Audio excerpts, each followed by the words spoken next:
On day 47 of the Israel-Hamas war, we have some breaking news and some developments here. You may have seen on the news already that a deal has been agreed to send 50 of the hostages that Hamas currently holds back to their Israeli side.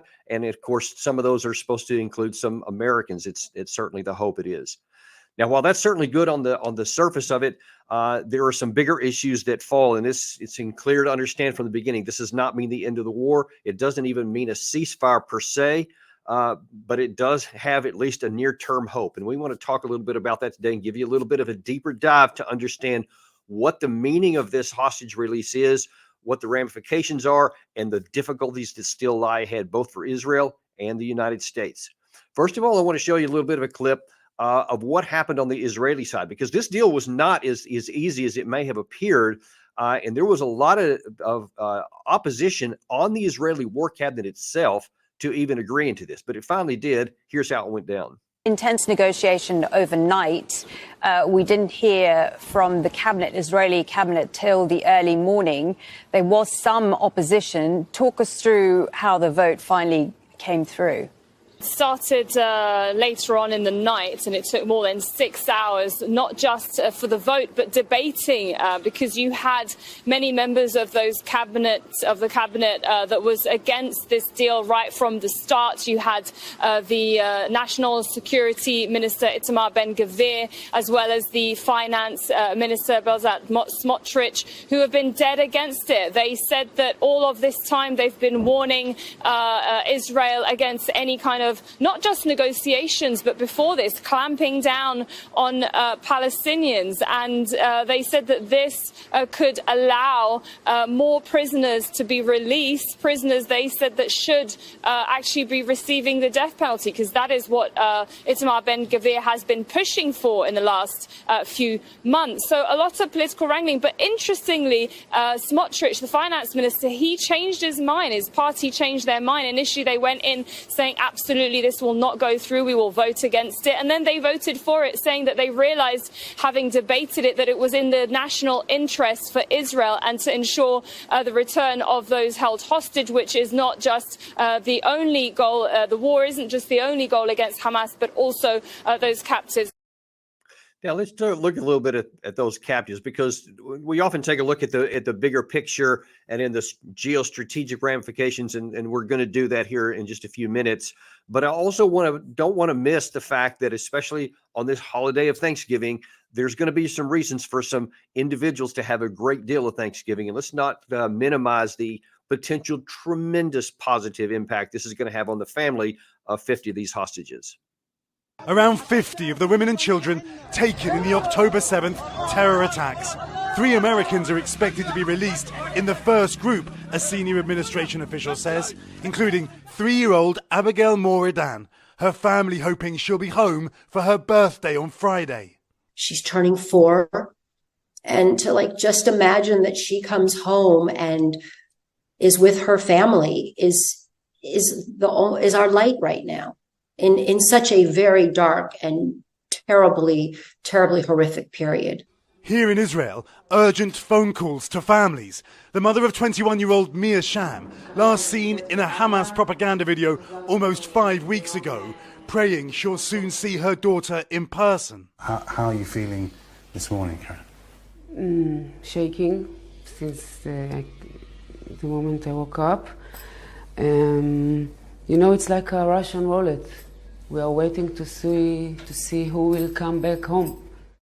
President Biden thanking mediators in Qatar and Egypt and Israel's Prime Minister, who pushed through the deal in a tense government meeting where he insisted a brief truce would not end the war. And just yesterday, fierce fighting.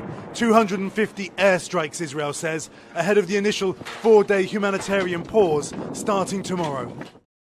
You know, one of the things not mentioned in that report there is that the little 3-year-old Abigail, that was her aunt that you saw in the video there. Actually, her parents were both killed on October 7th, and it's unknown whether she's even aware of that. So it's going to be, well, a very bittersweet moment if she's, in fact, one of those that's released.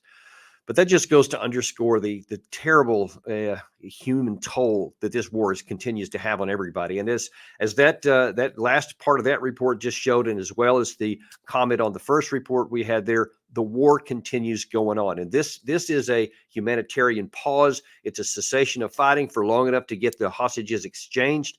It is not the end of the war. And unfortunately, there is a lot more fighting to go on. And Gary, if we can bring up that map that shows just the level of destruction, and also the map of the country. As you can see in the northern part there, all those orange spots are things that have been destroyed. And you can see a massive amount of Gaza City has been completely obliterated. And we've shown you a number of the scenes where you see some of the buildings themselves, and it's just a moonscape. It looks like parts of Hiroshima in certain areas of the city, meaning that the place is not even going to be livable. Now, as you can see in the left side of that map that we had there, is that there's still a whole lot more fighting to go in the south part, south of the Wadi Gaza there, which is kind of the midpoint.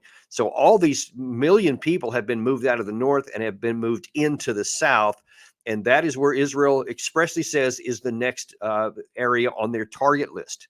So they're going to continue to go into areas now where there's even more dense of population. So imagine if it was as dense as we've heard with 2.3 million in this small strip to begin with. Now then you've concentrated nearly all of them in the southern part, and that's the next on the Israeli target list.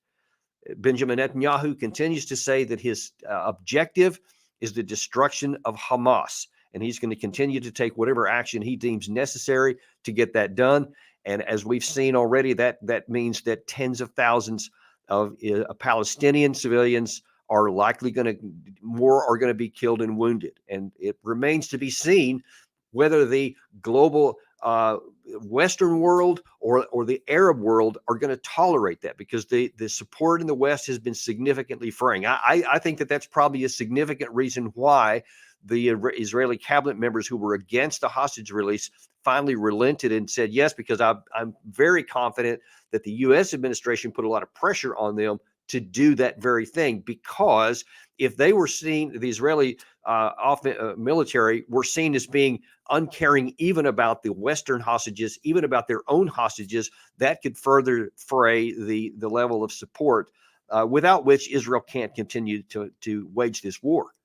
Now, unfortunately, even that's not all that we have to worry about, because this war still has the possibility of expanding. We have the U.S. forces in the region, in Iraq and in Syria.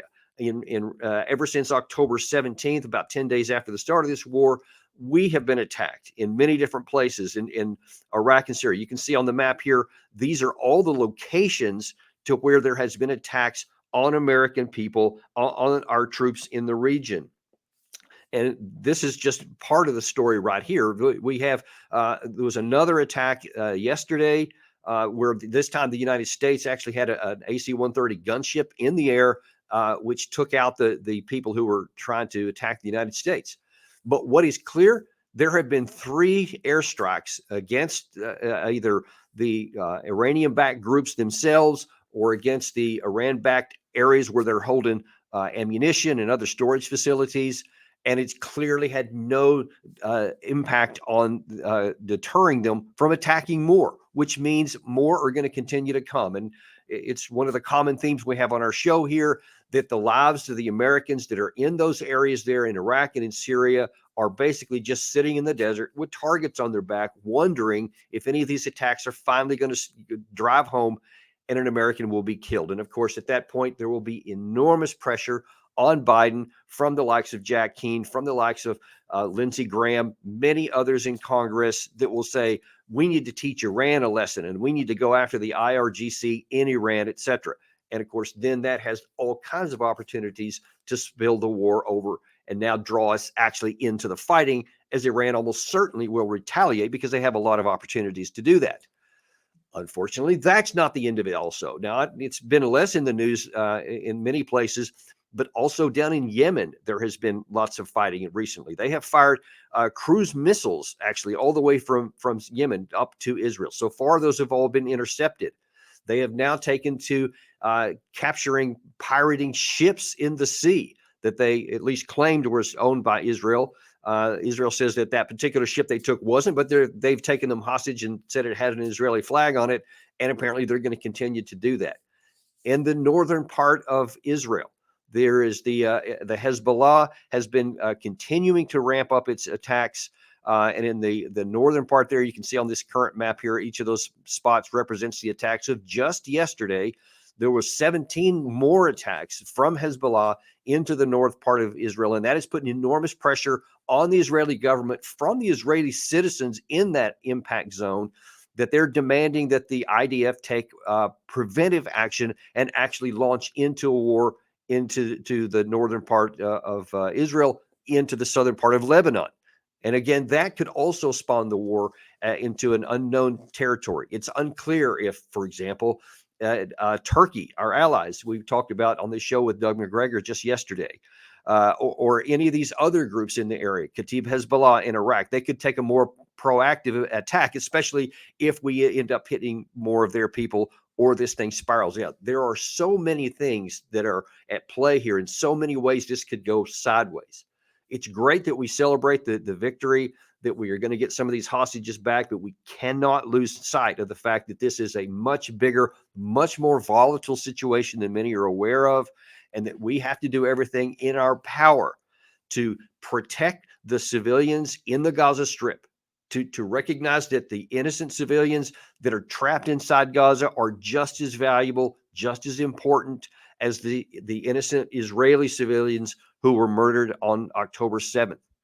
The United States government has to put more pressure on the Israeli government to take a much more refined military operation designed to find the specific Hamas fighters and members of that group that were responsible for 10/7. Absolutely. No one should say that the war should stop. We are saying that Israel has to be much, much more refined in how they go after it.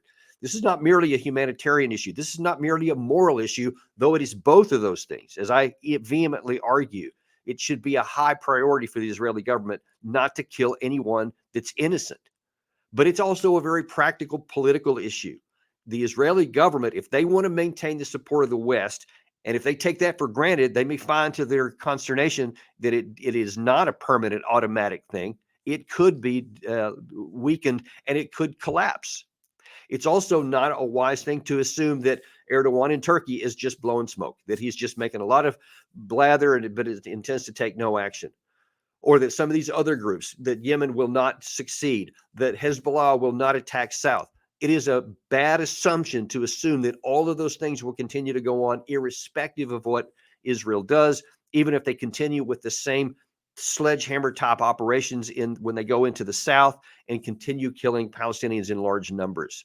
Those things are absolutely vital for this war to end on anything that's approaching peace for Israel. And as we've talked about again, and I want to reiterate here as we approach the end of this session, Israel has to define what its end state is. The United States has to define what our end state is.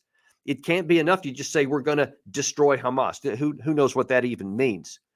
Because it's almost impossible to discern, to identify who are the Hamas fighters and who are, these Palestinian men, the millions of them that live in the Strip, and even some in the West Bank.